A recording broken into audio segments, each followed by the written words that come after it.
नमस्कार बच्चों, बीसीए वाले के इस ट्यूटोरियल में आपका स्वागत है, अभिनंदन है। और ये हमारा क्लास 10th का हिंदी व्याकरण का दूसरा क्लास है। और पिछले क्लास में हम लोग क्या पढ़ चुके हैं? तो सर पिछले क्लास में हम लोग पढ़े वर्ण किसे कहते हैं, वर्ण के कितने प्रकार होते हैं और किस वर्ण में कितने वर्णमालाएं हैं। कुल वर्णमालाएं 52 है और 11 है मेरा स्वर वर्ण और 41 है मेरा व्यंजन वर्ण। और उसमें स्वर वर्ण में भी बांटे थे हर स्वर और दीर्घ स्वर में। हर स्वर 4 थे और दीर्घ स्वर 7 थे। कल इतने बंटवारे हम लोग कर चुके थे। और उसमें भी हम लोग व्यंजन की जब बात करें अंतस्थ, पार्श्वस्थ, अंतर्वेशी, है ना, संयुक्त आदि इत्यादि और व्यंजन था। इतना बात हम लोग कल जाने हैं। और आज हम लोग को जानना है कि जो ध्वनि निकल रही है, जिस वर्ण की हम बात करते हैं, वो ध्वनि निकलता किस जगह से है। वो ध्वनि कहीं ना कहीं मुंह से निकल रहा है। हम जो बात कर रहे हैं, हम जो शब्द बोल रहे हैं, वो कहां से आ रहा है? तो मुख से आ रहा है। तो मुख से किस भाग से किस शब्द का, किस वर्ण का उच्चारण होता है। हमारे सिलेबस में वर्ण और उच्चारण पूछता है और उच्चारण बेसिक पूछता है। उच्चारण से 3 क्वेश्चन आता है। सर उच्चारण पढ़ लेते हैं। तो पहला बात उच्चारण स्थान की बात कर रहे हैं। किसी बात कर रहे हैं? उच्चारण स्थान। तो सर मुख के जिस भाग से वर्णों की ध्वनि उच्चारित होती है, ध्वनि का उच्चारण होता है, उसे क्या कहते हैं? उच्चारण स्थान कहते हैं। तो सर ध्यान से देखिए, हमने दिया है उच्चारित वर्ण कौन कौन से हैं और उच्चारित स्थान कौन कौन से हैं। देखिए कंठ वर्ण, कंठ वर्ण में कौन सा आता है? कंठ वर्ण में आता अ, आ। क वर्ग में कौन सा आ गया? क ख ग घ।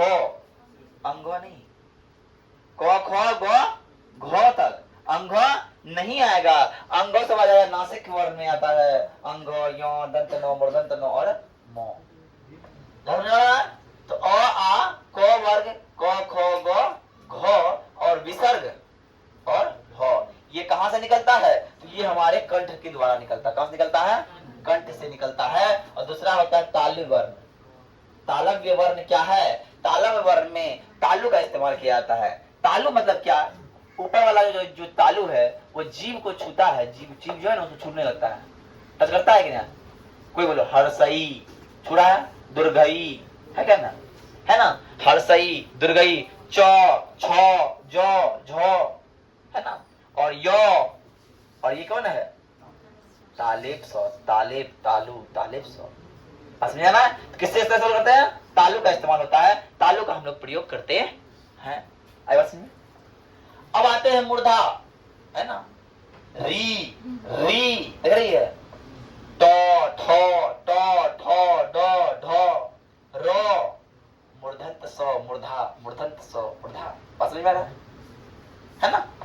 अब आते दंत वर्ण, मतलब दांत का इस्तेमाल होता है। थोड़ा होठ, थोड़ा जो जीव है वो दांत को छेगा। तो अब तो जीव को, दांत को मत छूने मत दो। देखो उच्चारण करो, तो नहीं हो रहा है, नहीं हो रहा है, मतलब तो दांत में सटेगा। तो थो दो धो, दंतनों की बात नहीं कर रहे हैं। उसके बाद ये कौन सा है? दंत सो, दंत, दांत, दंत सो और लो, ये कौन है? तो दांत से आने वाले वर्ण है। बात समझ में आ रही है? ये पूछता अक्सर, बताइए लो जो है कौन शब्द है, इसका उच्चारित स्थान क्या है? लो का उच्चारित स्थान क्या है? तो लो का उच्चारित स्थान हमको पता है, दंत है। अब होष्ठ, ओष्ठ वर्ण क्या होता है? हर्षौ, दुर्घौ और पौ वर्ण।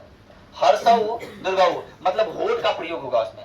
हर्षौ, हर्षौ, दुर्घौ, पौ, पौ, सटरा, फ, ब, भ, मतलब होठ को पकड़ लो तुम तो उच्चारण नहीं कर सकोगे इसका।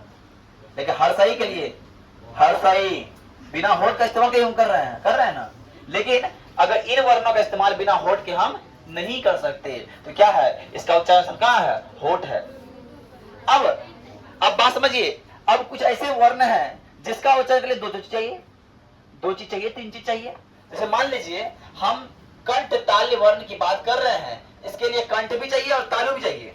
कंठ का भी आवाज निकलता कंठ से भी और तालु से। ऐसे ए जब बात कर रहे हैं, ए और मेरा होठ पे तालु पे सट रहा है जीव, ए, है ना, है क्या ना? अब ओष्ठीय वर्ण, इसमें क्या आता है? कंठ और होठ का। ओ कहां से? कंठ ओष्ठ से। अब आते हैं वो और थो, दंत ओष्ठ से आता है और और नासिक से निकलता है, नाक के द्वारा निकलता है अंघो।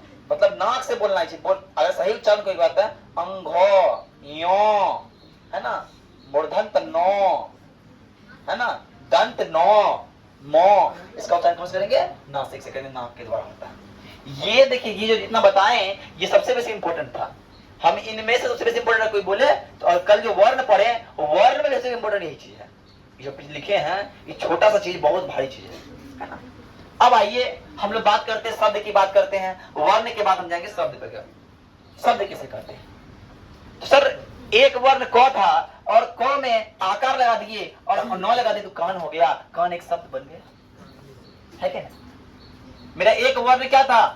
अ था, उसमें नौ लगा दिए, उसमें आकार लगा दिए और फिर र लगा दिए तो अनार बन गया, वो एक शब्द बन गया। मतलब वर्णों के जहां वह बहुत सारे वर्ण को आपस में मिला रहे हैं, वर्णों को आपस में मिला रहे हैं, वर्ण के साथ साथ मात्राओं को मिलाते हैं कि नहीं? हर्षुकार, दीर्घुकार, एकार, ओकार क्या है? मात्रा है। जब वर्णों के साथ हम वर्णों का मेल करते हैं तो वर्णों के मेल से क्या बनता है भैया? शब्द बनता है। क्या बनता है? वर्णों के मेल से क्या बनता है? शब्द बनता है। और शब्द को सब डिवाइड कर दिया बहुत सारे भाग में। कोई बोला कि हम शब्द को उत्पत्ति की दृष्टि से जानेंगे, किसी ने रचना की, व्युत्पन्न की दृष्टि से जाना, और किसी ने प्रयोग के आधार पर शब्द को विभाजित किया। तो मेरा पहला विभाजन है क्या? उत्पत्ति की दृष्टि, शब्द के भेद। उत्पत्ति के दृष्टि से हम बात करेंगे, जब हम उत्पत्ति की दृष्टि देखेंगे तो शब्द को 4 भाग में बांटा है। कितने भाग में? 4 भाग में। तो पहला भाग तत्सम, और दूसरा का तद्भव, और तीसरा का देशज, और चौथा विदेशज। देखिए इनको लिखाने की आवश्यकता नहीं, हम समझाते हैं। इसको सबसे डेफिनेशन लिखाएंगे नहीं, समझ में आ जाएगा आप लोग पता। पहले तत्सम किसे कहते हैं? तो हिंदी में संस्कृत के जो मूल शब्द है, ऐसे हम आग बोलते हैं, आग का संस्कृत शब्द क्या है? अग्नि। रात बोलते हैं, रात का संस्कृत शब्द रात्रि।